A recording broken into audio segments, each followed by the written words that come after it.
Hello and welcome back to Drivenmad. Right, we're going to try and put an end to our issues with our Mercedes ML. Now, if you've watched the video that we've done previously, you will have seen that we did a head gasket or cracked head test because we had bubbles in our coolant. And we were a bit skeptical because we replaced the engine that had bubbles in its coolant because we were told that it had a head gasket issue. Blah blah blah, boring, won't go over it again. You can find some of our other videos and I'll have bored you to death then. So we did this test and it proved to us we had gases in our coolant, but the coolant was staying very, very clean. So being a suspicious sort of bloke, I wanted to try other things before we ripped an engine apart that we were told never ever. This particular it's a W163 2.7 diesel that we've got, and we were told on, or I was told on forums, that these are indestructible. Heads never go, gaskets, it's very, very rare. Obviously, sometimes they do, but it's very, very rare. So let's insert a bit of us showing you what that does.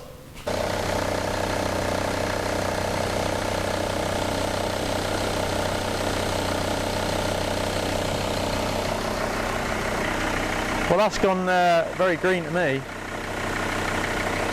Now, subsequently from that test, we did a pressure test of the engine, which told us, using this piece of equipment here, that each of our cylinders was holding pressure and giving a very, in fact, the engine was extremely consistent. I can't remember exactly off the top of my head, but it was around 320 PSI or PSI that we got out of each cylinder, and they were all identical. So therefore we surmised that the head gasket's perfect and the cylinder head isn't cracked, yet we've got gas in our coolant. So here I have the potential problem areas. So we've got an EGR cooler, we've got our diesel cooler, we've got the transmission cooler, and we've got the oil cooler. And I was told that each one of these could be a suspect. So as you can see with this one, we used these pipes and we pressure tested everything ourselves,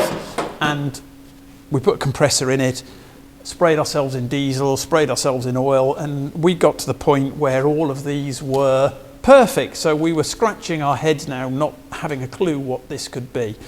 But we were relatively convinced we hadn't got a head gasket problem, and we luckily met a gentleman who was a radiator specialist, and we were told that this little devil, which is the oil cooler, and this is the one off the vehicle, as you can see it's not in the finest condition, is the prime suspect. And he took a couple of our parts away and tested them for us, and he said that this has the leak.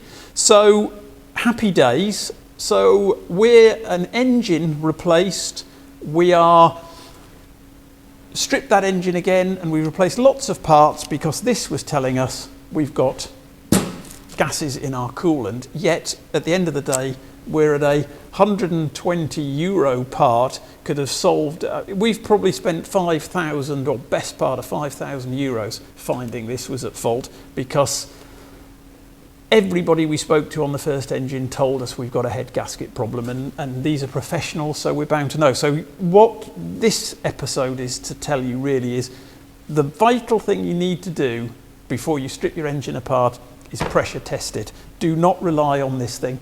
If you've got bubbles in your coolant, you already know it, so what's the point of this, is my opinion. So what I couldn't understand is how this works. So I think we should cut this open with an angle grinder.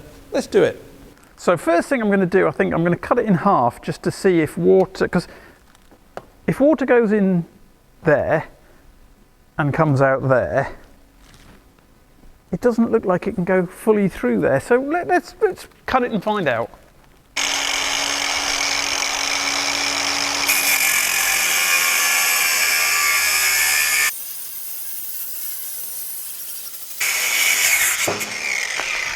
Well, hey, so with my bad eyesight, struggling to see, but that looks like the water must be going through there. So I would assume that that could block fairly easily, but somewhere along the line gas is getting in there. How?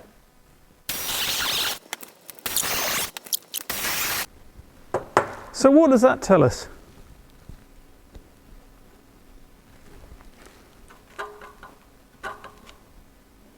not a lot. Right, the old hop-along has joined me with his... moon boot. Don't do that, you'll do yourself in. Moon boots on.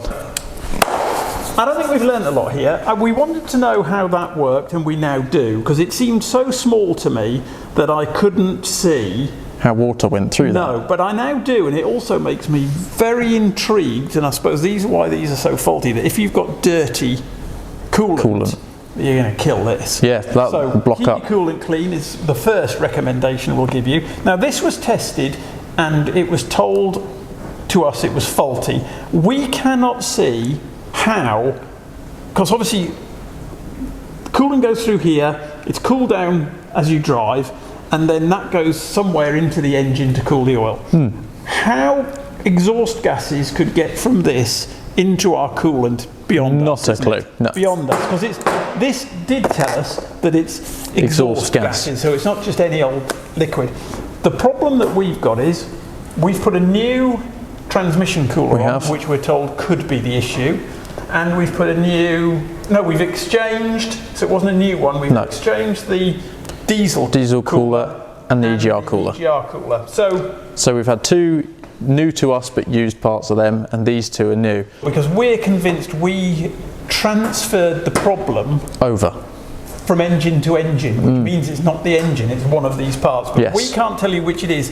What we can tell you is, don't go ripping your engine apart before you've done a proper test, because these parts are peanuts in comparison to trying to change it. I mean, this one's 50 euros. This was 50 euros that was, and if that solved that problem, then... We now have a fine running vehicle, and we want somebody more intelligent than us to tell us how that could possibly be the culprit, because my pea brain, and I've read online, everyone says that's the main culprit on forums, but no one wants to tell me how or why. So therefore I'm suspect. Yes. I still think it's a combination of those two devils. I don't know why. Me too. I think it's a combination of those two devils.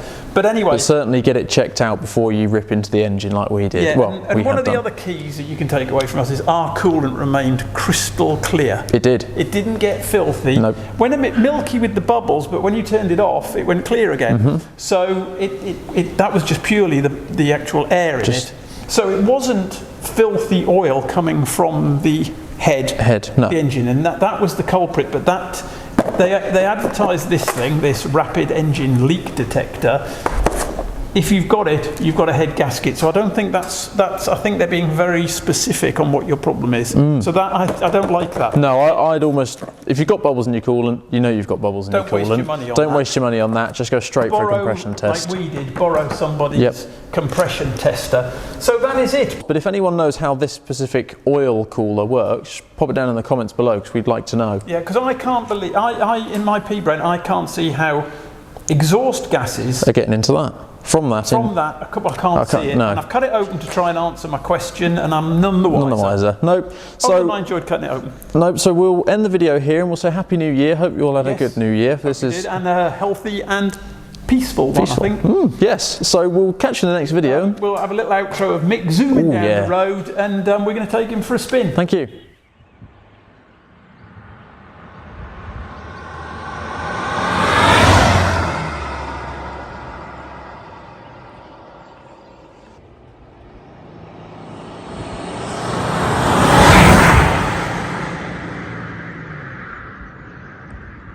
One day I'll change all of my wicked ways.